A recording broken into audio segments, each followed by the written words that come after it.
Welcome to the Thinkydoers podcast. Thinkydoers are those of us drawn to deep work where thinking is working, but we don't stop there. We're compelled to move the work from insight to idea through the messy middle to find courage and confidence to put our thoughts into action. I'm Sara and I'm a Thinkydoer. Today, I'm doing something we rarely do here on Thinkydoers, inviting a fellow coach onto the podcast. We typically feature mental health professionals and other kinds of deep subject matter experts, but when Jessica Manca and I connected, I knew her expertise on perfectionism, overthinking, and intrinsic motivation would resonate deeply with our listeners. Jessica is a self-development coach, an executive career coach, a speaker, and an author who helps perfectionists and introverts unlock their best selves without overthinking. Her approach to tackling these internal stories and limiting beliefs that keep us stuck offer practical tools you can start using today. In this episode, we'll explore Jessica's journey from management consultant to coach, discuss what professional coaching actually is versus what a lot of people think it is, and we'll dive into some techniques and conversation about overcoming perfectionism and shifting your self-talk patterns to support your own growth. So let's get started with this episode. All right, friends, I am super excited to have Jessica Manca here today with me. Jessica is a coach. We never have coaches on the show. It's always other kinds of mental health professionals or subject matter experts. But when Jessica and I got on the phone, it was like an instant, oh my gosh, yes, you have to join me. And so I'll have Jessica introduce herself and then we'll dive in from there. So Jessica, tell our listeners a little bit about you and what you do. Awesome. Thank you, Sara. And the feeling is mutual. So happy to be here. And I'm really excited to be on Thinkydoers today. So my name is Jessica Manca. I'm a self-development coach, an executive career coach, a speaker, and an author of the book Finding Passion. And I help perfectionists and introverts unlock their best self without overthinking. But my superpower in that is really helping match people with the work that they do to the person that they want to be. And so I'm just really excited to speak with you and to learn with you today in this podcast. So thanks for having me. I'm always curious when I meet someone else who works on the career side of coaching. How did you come to do this work? The short version is I was a former management consultant on the partner track, and I experienced this really intense period of time when I had my son. He's now 15, almost 16. So it was many years ago now. I was really struggling with managing a demanding career in tech where I'm sometimes the only woman in the room. It's very demanding work. We were working 6 or 7 days a week sometimes, and it just wasn't sustainable with a 1-year-old. That was the logistics. But the story underneath that is that for some time, I was really burning out of the career. The career was no longer fitting me. And my confidence levels were like up and down every day. One day, I'm having a great win and things are working really well. The next day, I'm feeling like an imposter. I don't want to be positioned to a client as a solution architect one more time because that's not what I do. When I was burning out of my career and my performance really started to suffer, I was suffering mentally, I was suffering physically, I was stressed out, like you wouldn't believe. I hired an external coach and we did the deep work in order for me to find the answers within me to figure out what I really wanted to do. And it just unlocked so much for me personally. I love that your personal experience with impostery feelings, and I'm going to also guess perfectionism and overthinking. It's not like many of us wind up working in those disciplines without personal experience. I'm sure some people do. That must be fascinating. But I think it takes a lot of empathy and shared understanding to work with folks struggling with those things. It sounds like coaching played a big part in you making that shift from suffering to serving. Tell me a little bit more about that journey. I think I was curious about that aspect of what takes a high performer higher. Even within the firm at the time, I was a coach, and I'm going to use the air quote version. I was a coach advisor to people who were more junior to me. Very early on, I won a Coach of the Year award. I was asked by my managing partner, what are you doing that is making high performers go higher? And I knew what it was. It was because I was intrinsically motivated and curious about what it takes for somebody to be a consultant. It is already too late. There's not enough time. There's not the right resources. Clients mad. The regulatory deadline's not going to move. Like all these really big impossible things. It wasn't the technology solution that interested me. It was the people who need to step up at that 11th hour and deliver it over the line. And so I knew it was something about people. And what's even crazier about this story is that when I hired my coach, she asked me, all these deep questions about what had I already considered and what did I think I was good at doing and all these things. And I had this flash of a memory that I had actually asked that same managing partner who was like, how are you doing that? I asked him, what happens if I feel like I have this capacity within me that's not being harnessed? What happens when we start teaching the client, helping them be better leaders and coaching them to be better leaders? Forget the technology solution, but just be better leaders, make better strategic decisions.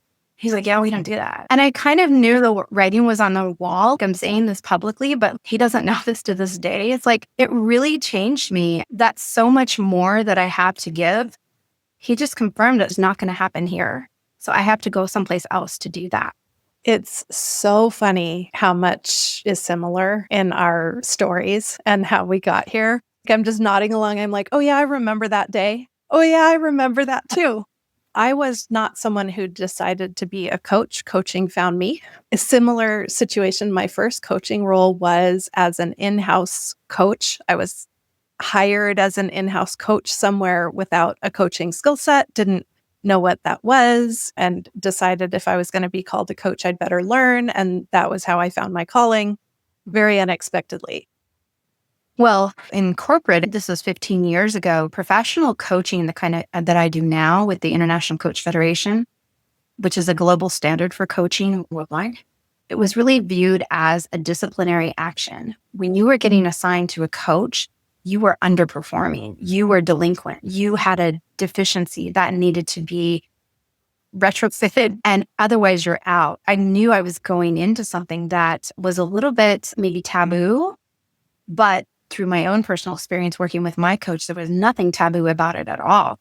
It was me and my inner limits and my limiting beliefs and my fears and my aspirations and ultimate future that we were working towards. And having somebody who is willing to partner with you on that is priceless.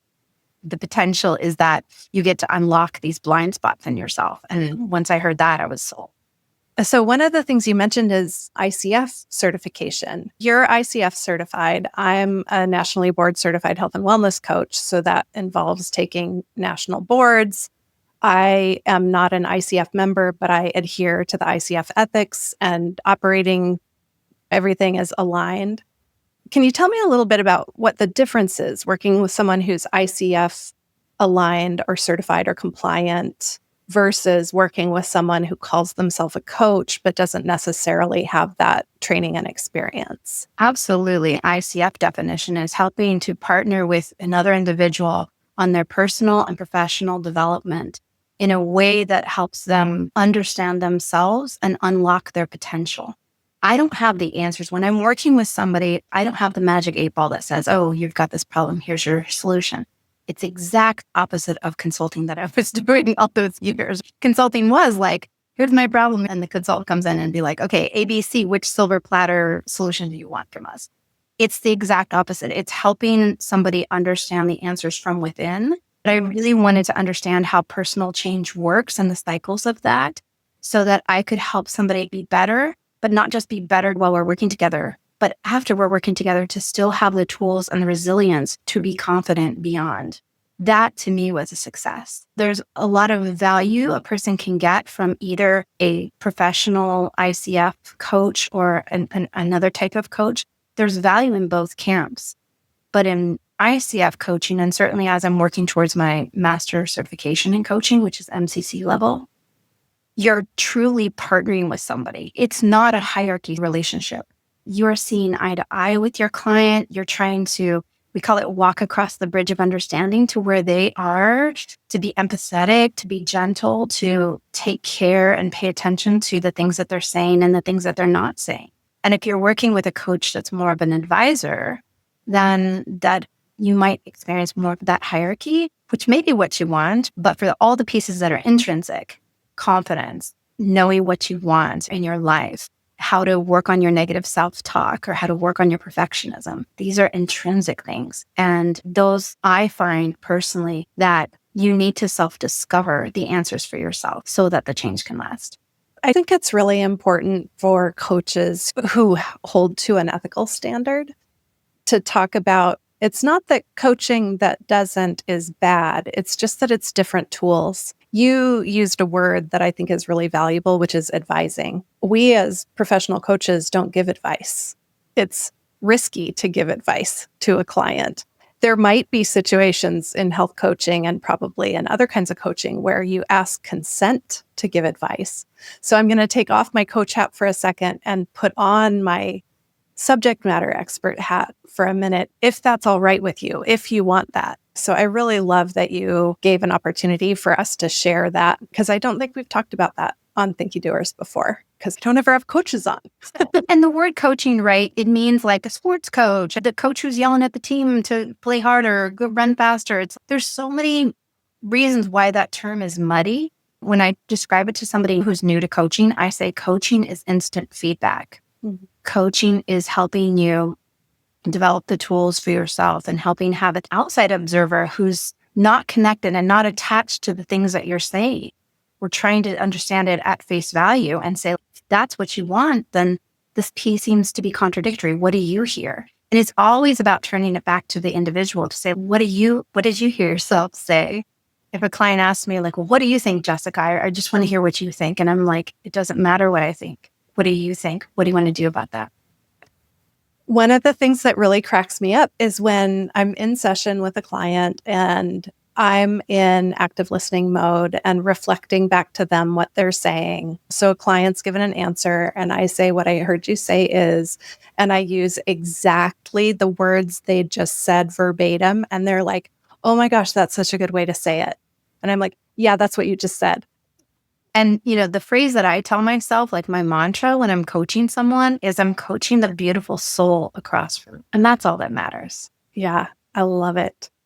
One of the things we do here is we get nitty gritty. We want to offer practices and other things that aren't just theory. So if people are struggling with overthinking, perfectionism, recognizing their stories or their limiting beliefs and fears, where do you begin with clients? Yeah, great question. You just started to elaborate on those inner limits. I mean, it's going to be really practical here. We start with a goal setting workshop. Mm-hmm. And it's not like a typical goal setting workshop where you have SMART goals or OKRs, but it's a version of that. OKRs actually more closely matches to what I do, which is a simple chart with 3 columns. The left column is what you want. The middle column is what's getting in your way, the blockers. And the right column is what happens when the blockers are removed. I grew up, I watched Price is Right, and it's like squeeze play where you pull out the number and everything comes together and that's the magic number of the card and they win. So it's like that. You pull out the blockers and everything squeezes together and they win. That middle column, though, is at the heart of what affects overthinkers and perfectionists and sometimes introverts is 4 things. One is stories that we tell, and these are stories that are on repeat. Your partner's heard it. Your colleague currently is hearing it. Your colleague from last job heard it. These are the stories that you have on repeat. I'm always this type of person. I do this. I'm not a morning person. Whatever those lasting stories that you have about yourself, those are repeat stories. Hey listeners, Sara here with a quick note. In this next segment, Jessica's going to use a term that I don't usually use, which is the term excuses, as part of her framework. Now, this word is triggering or judgmental for some of us, especially those of us with ADHD or other forms of neurodivergence, where we've often had very real challenges dismissed as making excuses. And that is not at all what we're talking about here. I'd actually really encourage you to listen to how Jessica frames the concept of excuses, She's using that term in a specific way to help us identify patterns that keep perfectionists stuck in avoidance cycles. Her explanation offers a helpful perspective shift that I'm going to carry with me and that might actually give you more self-compassion, not less. Now, back to our conversation. The next type of inner limit is excuses. From a perfectionist, it's usually point in time. As soon as I complete this, then I'll be able to have that.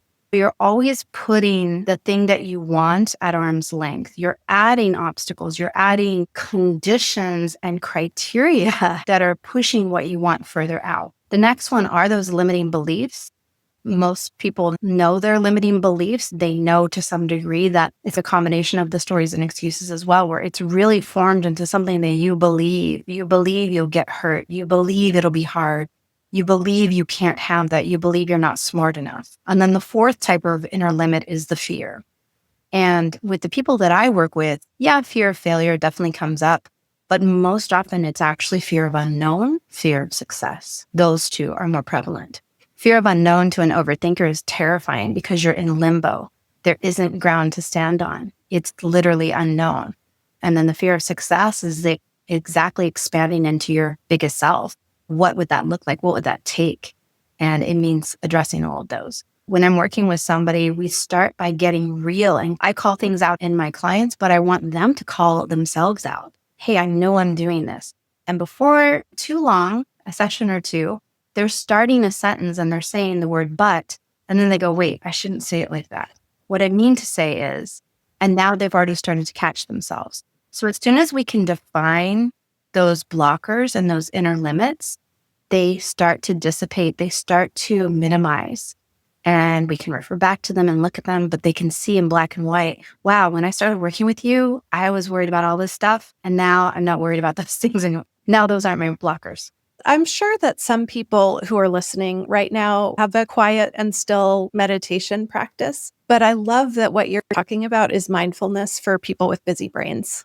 The first step is noticing, and that is as valuable as sitting still, and meditating is working on cultivating the ability to notice your stories. Yeah, I completely agree with you. You can't improve on your blind spots because you honestly are not aware, and even others may not be aware of them. And I put them in that order for a reason. SELF, stories, excuses, limiting beliefs, and fears. These are the parts of yourself that are no longer serving you. You just brought it home to say it isn't just about what you're trying to achieve in terms of the external world. I love that you starting with what you want, because I think that's the piece that even when clients come into coaching, they're not always aware that's where we're going to work, is with what do you want? It's not just about the behavior or the achievement or the goal that you're seeking. It is that skill set of tying back to what you want that I think some clients find really surprising and challenging. Yeah, exactly. And I've always been kind of an achiever type. And it's working in that long view and working in the short term at the same time.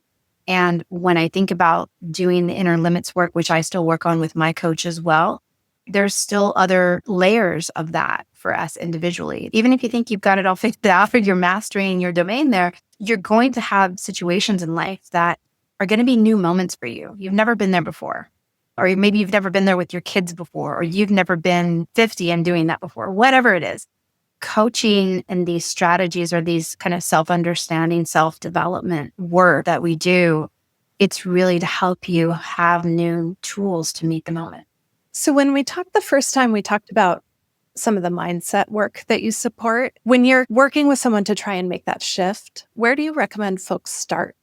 An obvious place to start is the language, because the language that you say to yourself and out loud, it reveals your beliefs. It reveals your values to some degree. A great example would be the traditional New Year's resolution that they want to lose 20 pounds and get the gym membership and buy the new Nikes and get the hot new yoga clothes or whatever. But they don't believe inside that going to a gym is going to work for them. That is misalignment. That one belief and that one story and those few words is going to disrupt any positive habit that they could form around getting healthy and getting fit and going to that gym. So the language to me is one of the most obvious indicators, and we can record a coaching session with a client and we can have them play it back. The homework is listen to that back, listen to how it sounded. Share next time what you learned about that. I had one client, instead of a 4-letter word is a bad thing, he said, it's my 3-letter word. It's so bad. And it was but. Every time he would say an idea, he would say this, but here's why it can't work. So he would dream up this idea, like Jack and the Beanstalk, a little seed and a little stalk sprouting from his hand. And as soon as he would say the word but, it would all come back down and crumble and go away. And we worked on that one word, but, and he started to catch himself and he started to change his mindset because the outlook was negative. As soon as but happened, that was like the activation word. Mm-hmm. It was negative mindset from there on, and it would only stay negative. My tip for where to start is watching your language. Yeah, that's really helpful. The story that brought back is actually one of my pivotal moments in coach training. I was working with a instructor who talked about people who want to increase their consistency of working out. And he's like, if we set a goal to work out more, then our all or nothing and self-judgment kicks in and demand avoidance can kick in. And he's, how about you set a goal to go to the gym more often? And that might some days mean going to the gym and working out. And other days that might mean putting on your sneakers and getting in the car and driving to the gym and then laying the seat back and taking a nap and then driving home. I mean, it's just so cool to see the ways that we can reframe thinking instead of just repeating the same thinking habits. Yes. And when you talk about repeating the same habits, so when we're stuck, we're in a pattern of those limiting beliefs and those inner limits just circling the drain again and again. Sometimes we have to break our own pattern and we take a new step forward, and those new steps are success habits. Those new steps are micro habits even, or new words that we say. And then suddenly we're doing the things that we need to do to close the gap to where we want to go. One other thing I wanted to ask about is your ebook. So you have an ebook called Self-Motivation is Your New Superpower. Tell us about your ebook and who that's for and why someone might check it out. Thank you for knowing that. My ebook is my lesser known book. I have a book called Finding Passion, which is helping people navigate the career crossroads. My ebook was a complete function of the pandemic. I saw so many people who struggled on how to be self-motivated.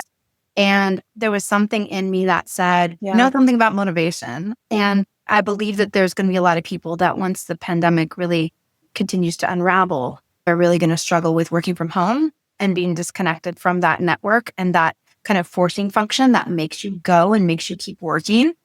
It's just you at your computer alone. Now, how do you stay self-motivated? Mm-hmm. And that was my desire, to write a book that would help people during the pandemic. I'm motivation obsessed. If I could go back and study something, it would be motivation science. And that self-motivation component, that is one of the other things that I just observe over and over. People were so used to handing our agency and motivation over to others and authority figures and external forces. And it's really exciting in the work that I do to see people realize that they can bring that back to intrinsic motivation and self-motivation. And when I was in Seattle, we were very fortunate to have lived on a houseboat or floating home in Lake Union. And so I thought a lot about buoyancy. So I put that into my book and I called it Motivational Buoyancy, which is, do you have enough motivation? Do you have enough supports going on for you right now that are keeping you buoyant, even when the waters are getting rough and even when you're working in things that you've never done before? And so that was one of the key takeaways in that book. Oh, that's so cool. What have I not asked you that I should have? We talked about mindset, and the opposite of having a growth or learning or abundance mindset is having a judgment mindset or negative mindset. And a lot of people will do that black and white thinking thing, and they'll have one bad moment, one setback in their lives, and they'll say, I'm on the wrong path. And I was that person when I had my career setback. And I can honestly say, if you just look down beneath your feet, you're on the exact path you're meant to be on. And those things that happen in your life that you think are terrible and horrible are actually huge gifts. In my career, I needed it to get that bad in order for me to wake up. I'm so grateful. If things had just been so even keel, I'd probably still be there being miserable and working my way to the top. I just can't even imagine. It's just so bizarre to me to even think it needed to get really bad for me to listen to myself. All right, Jessica, this has been so much fun. Thank you so much for joining me. Tell my listeners about your book and about where they can find you if they want more information. Yeah, absolutely. I've really enjoyed the learning today. It's been awesome. If anyone listening would like to learn more and do the deep work or get out of their own way, I do have a download that accompanies today. You can find it on my website, which is Jessica Manca, and that's manca.com/Thinkydoers. So check it out and you can download that for free. And there's a lot more there on the website too. In a few weeks, I'll be hosting a workshop on imposter syndrome, which is coming up. So you can check that out on my website as well. And you can find me on socials, mostly on LinkedIn is where I live. And I just want to thank you for the space that you're creating here in this podcast to really give voice to people who don't always have a lot of space for this kind of talk. They do it a lot in their head, but having it out and raising more awareness around the resources that different types of thinkers need, I just think is so powerful. And I just absolutely support you. So happy to be here. Happy to have been on your show. Well, Jessica, thank you so much. It's been wonderful to speak with you today. And yes, I look forward to our follow-ups. Yes, thank you, Sara. And congrats on your recent ebook. I'm so happy every time I see that come through. I'm just so thrilled for you and all your success. I want to thank Jessica Manca for joining us today and sharing her insights on perfectionism, overthinking, and the power of shifting our self-talk. Now, she and I had a long and very interesting conversation, so we had to make some entire question and answer cuts. So this is not the last time you're going to hear from Jessica. I'm going to share some more from our conversation as shorts in the weeks and months to come. So the excitement around here is that my new book, You Are a Strategist, Use No BS OKRs to Get Big Things Done, is now live. We had a really unexpectedly strong ebook launch, and the book is now available on Amazon, Kobo, Apple Books, and Google Play, with more to follow. I just want to say a huge thank you for all the support around the book. This has been an enormous project. It has not been a solo project, and it never would have happened alone. So a big thank you to my book team and to Ellie and to our beta readers and to everyone who has been a part of not letting me give up on this book project. I just want to say a really sincere thank you. And don't forget, if you haven't gotten your ebook copy of You Are a Strategist, Use No BS OKRs to Get Big Things Done, find it wherever you read ebooks. And if it isn't there, let me know, and I'll see if I can get it added. Thanks all. All right, friends, that's it for today. Stay in the loop with everything going on around here by visiting findrc.co/newsletter and joining my mailing list. Got questions? My email addresses are too hard to spell, so visit findrc.co/contact and shoot me a note that way. You'll also find me at Sara Lobkovich on most of your favorite social media platforms. For today's show notes, visit findrc.co/Thinkydoers. If there's someone you'd like featured on this podcast, drop me a note. And if you know other Thinkydoers who'd benefit from this episode, please share.